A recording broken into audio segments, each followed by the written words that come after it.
Occupational English Test. Listening Test. This test has 3 parts. In each part, you'll hear a number of different extracts. At the start of each extract, you'll hear this sound. You'll have time to read the questions before you hear each extract, and you'll hear each extract once only. Complete your answers as you listen. At the end of the test, you'll have 2 minutes to check your answers. Part A.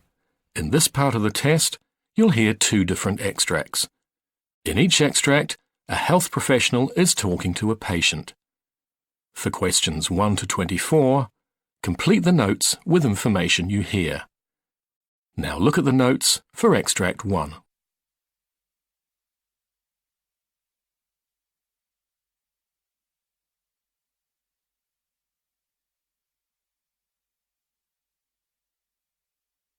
Extract 2, questions 13 to 24. For questions 13 to 24, complete the notes with a word or short phrase. You now have 30 seconds to look at the notes.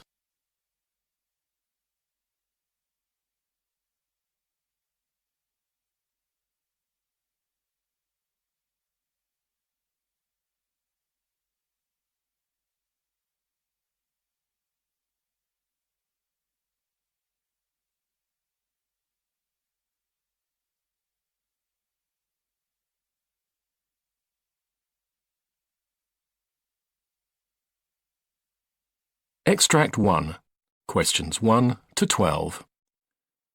For questions 1 to 12, complete the notes with a word or short phrase. You now have 30 seconds to look at the notes.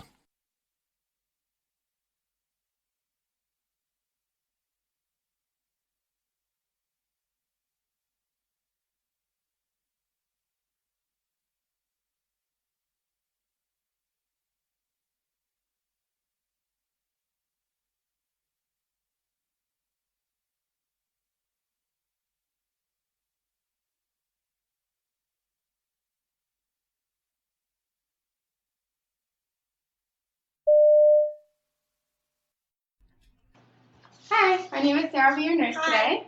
I just want to speak with you for about 5 to 10 minutes about your asthma attack that you had last month. Okay. And just make sure everything's going okay. So can you give me your name? Carly Eastman. Okay. And can you tell me how old you are? I'm 20. 20. Okay. And what is your date of birth? February 19th, 1991. All right. And so can you tell me a little bit about this asthma attack? How did you feel? I was winded. I was trying to run track. I didn't even know I had asthma, but Okay. my inhaler seems to be working. I just have to be careful. I guess I was just running too fast, trying to do too much. It's during gym, so everything's been, Okay. going well. So with the inhaler, how often do you have to take that? Like, how many times a day? Doctor said, one puff every couple hours, and if I start feeling winded, a little bit more. So. Okay, and that helps? Yes. You feel a lot better? Yeah, I do. Okay, and what sort of symptoms did you have right before you had this asthma attack? It was like I was panicking. I thought I was honestly gonna fall over and die. I couldn't breathe, and it's like I felt like I was underwater or something, just completely out of breath, and just trying to get air, gasping, and I couldn't. Oh, okay. And this was while you were running? Yeah, and okay. yeah, I had to stop. All right. Obviously. And so do you smoke? I do smoke. You do smoke? Yes. Okay, and how many packs per day? Or about? Probably half a pack a day, sometimes 1 pack a day. I'm trying to quit though. Okay, and what have you tried in order to quit? Chewing gum, I tried quitting cold turkey, that didn't work so well. Okay, and about how long have you been smoking? Half a year maybe. Half a year? Okay. And did you notice that your asthma got worse after you started smoking? Yes. Okay. And do you use any other tobacco products? No, ma'am. Are you drinking? Nope. No? Okay. And are you working?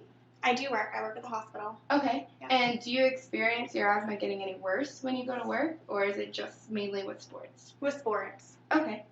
And So when did you start having these asthma, like other than this asthma attack? Did you have it as a child? No. You didn't? Okay.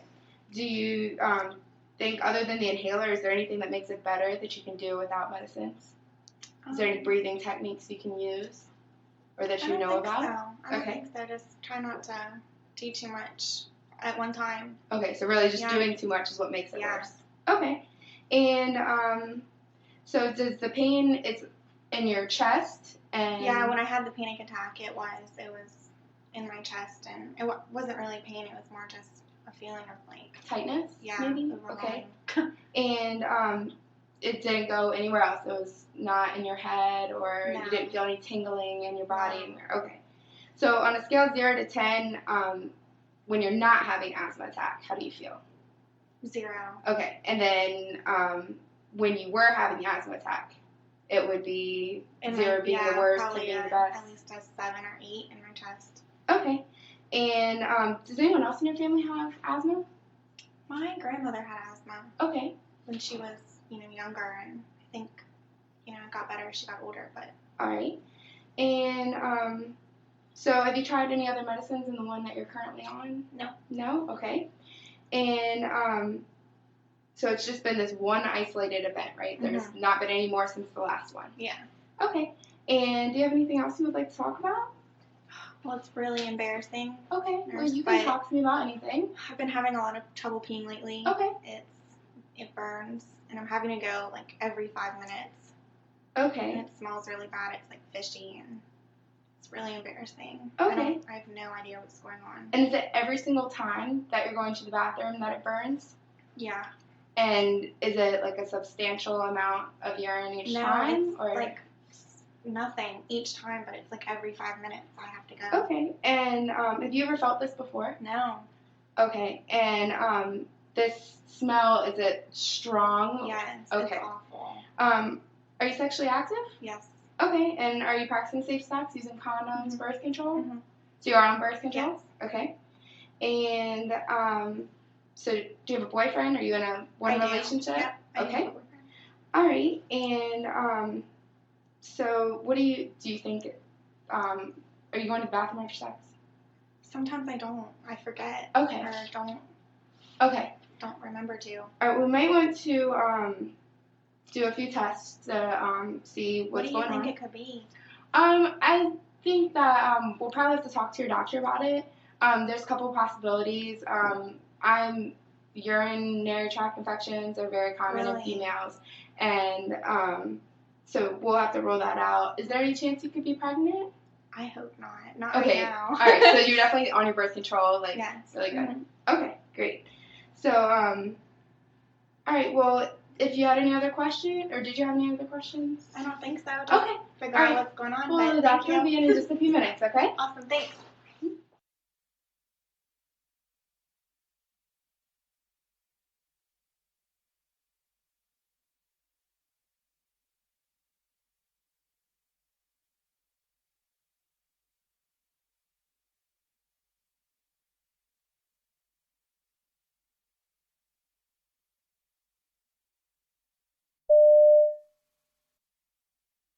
Hello, I'm Dr. Chu. Is it Mrs. Craig? Yes. Hello.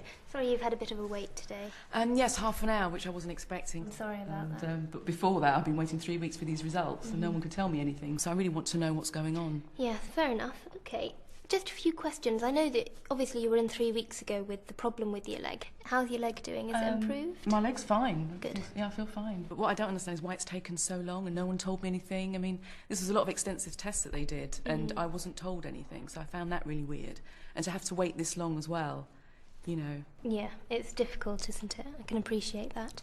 So, we've got all the test results now, and we've got the diagnosis for you, and I'm afraid it is a serious diagnosis. So what do you mean by serious? So the tests and the symptoms that you've had all suggest that you've got multiple sclerosis. Sorry, say that again. You have multiple sclerosis. Have you heard of it before? Yeah, I mean, I've heard of it. I mean, I asked you to clarify because I can't believe that I would have that. I mean, I'm 30. I'm far too young, aren't I, surely? I've seen people around in wheelchairs and using sticks, but surely that can't be right. The tests definitely show that that's what it is, and as well as the symptoms you've had, they all tie in with multiple sclerosis, so yes. But I feel fine now. I mean, everything's gone away. I mean, are you sure they've got the test results right? It's actually, that's really what I've got. And they are my results. No, we've checked all that. It's definitely your results, I'm afraid. Let me just explain the test results that we did. Starting with the MRI of your brain and your spine, that's just looking at the nerves, seeing if there's any damage to them. And the MRI does show what we call plaques in your brain and in your spine, which is evidence of where the nerves have become inflamed and damaged as a result of the multiple sclerosis. The other tests, the one on your eye, called the visual evoked potentials, that shows that the nerve in your eye has slowed down a bit, and that is another indicator of MS, where the nerve in your eye has been irritated, and the irritation has now gone away. However, the nerve has been damaged long term. So although your eye to you seems normal, we know that there has been some damage there from that episode before. So you're saying that all of that could reoccur again? With multiple sclerosis, it's very difficult to say. It's a very variable disease. Some people are very well with it, some people progress more quickly. The pattern generally, though, over time, is that you will get more episodes of the nerves becoming inflamed, and that will stop the nerves working for a period of time, and then that will recover slowly. But each time, the nerves tend not to recover quite so well as previously. So why what I don't understand is at the time of the test, why don't they just give me something to go home with, so an inkling at least, and so put me through this for so many weeks and then to get this news. No, I can understand that you're frustrated. Because it is such a big diagnosis, and it can be very difficult to make, we like to get all the test results together, because there's no one test that by itself will definitely give us a diagnosis. So all the tests together and your symptoms make us sure that it is multiple sclerosis, but we don't like to tell people that in case it's not. Well, yeah, because even with the lumbar test, they said to me, I asked them when I was there, and they said to me that everything looked fine. So why tell me that if there was a problem? So with the lumbar puncture, the fluid that we take out is some of the fluid from around your brain and your spinal cord. And when you're just looking at it, it looked normal, so it didn't look like there was any kind of infection there, which can be another cause of the nerve problems that you had. However, we found a protein in it that you tend to get in multiple sclerosis, and we only find that protein after running it through the analyzer, and that comes back a couple of days later. So that would have been why at the time they would say it was normal. Right, okay, but I still don't believe that's actually what I've got. What exactly does that mean for me, if that's true? So you said that you've seen people in wheelchairs and with sticks. Do you know much about the disease, what multiple sclerosis is? And not in detail, no. I never thought I had to ever worry about it, really. I'm only 30. So this is about the age that MS does begin to affect people. It can be a bit younger, but generally this is the age.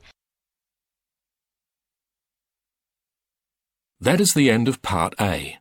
Now look at Part B.